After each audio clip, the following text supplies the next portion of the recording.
He went bankrupt. Okay. I had trouble finding another job in that field where I was living, which was not in Birmingham anymore, Okay. and ran out of money. And I decided, I think God spoke to me and said, you need to finish your journey Okay. with me at Brother Brian. Brother Brian came to my mind. I called and decided to actually join the program this time around.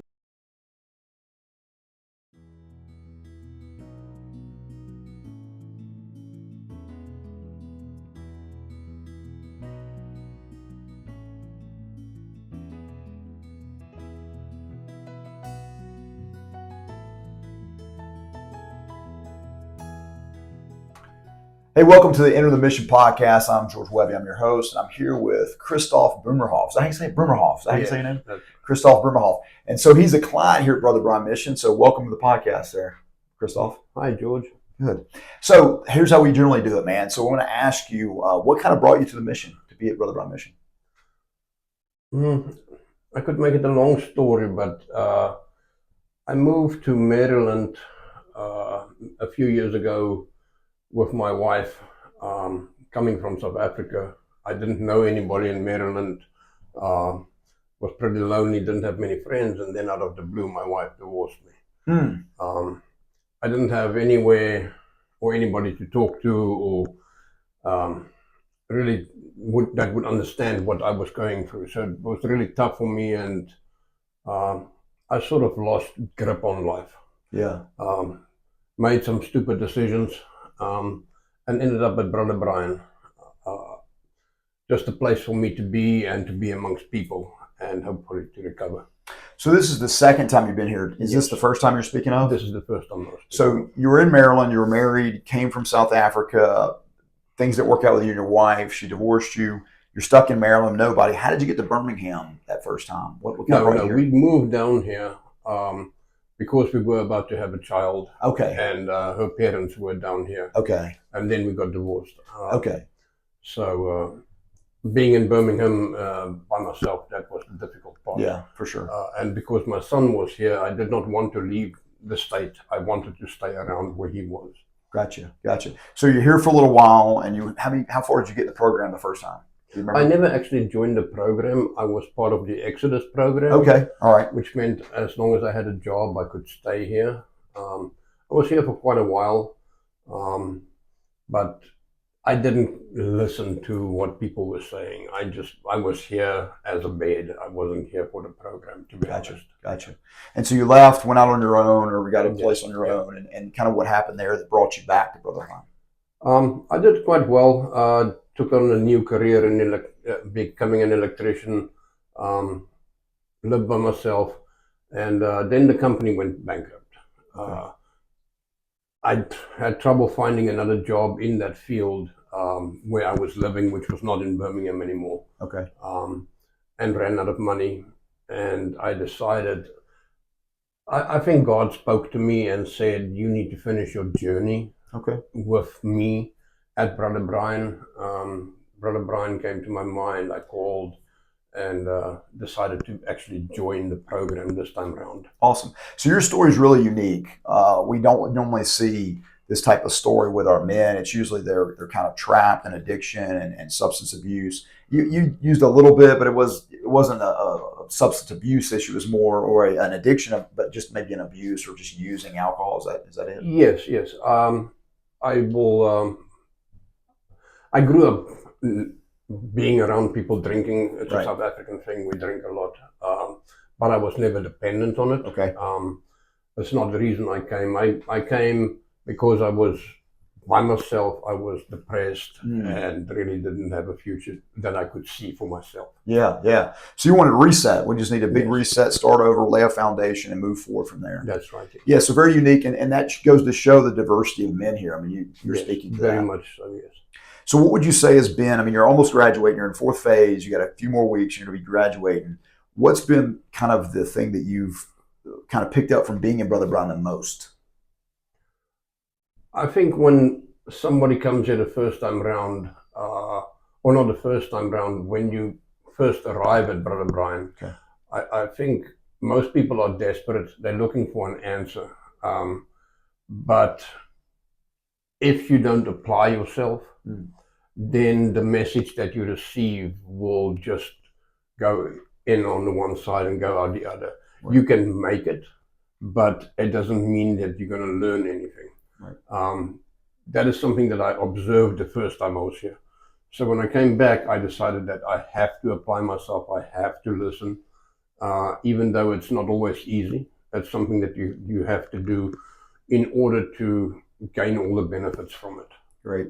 So it sounds like what you're saying is that we provide the tools, we provide the atmosphere, the curriculum to set you up for success spiritually, emotionally, even to move into a future of rebuilding yourself as a man, as long as you're willing to put the work in and do it. Absolutely. Absolutely. What would you say is one of the most difficult things about this process, besides being in a community of men from 60 to almost 100 men? What else would be one of the most difficult things about being in this program?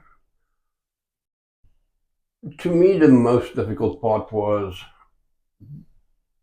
being, how can I put it, being aware that you could be sucked into what the other people are thinking and doing. There's a lot of, I don't know how to put this, there's a lot of different attitudes. Sure. Many people, like I said before, are just here for a bed. And when they are being put under pressure, they turn negative. Right. And you could easily be sucked into the negativity. Yeah.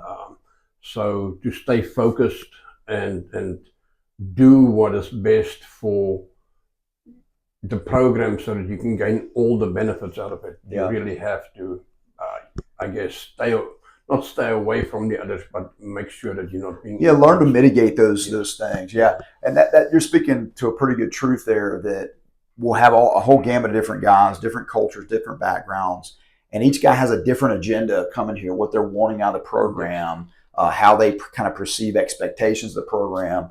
And some of these guys will find ways to make it work in areas they want to make it work in, but then others they're not really open to. And generally what we find, and you've seen this, is that those guys tend to, we don't say wash out, but they start to kind of, it starts to reveal itself that this isn't going to work out unless they're really good at hiding. And that's how sin works anyway. Oh, yes.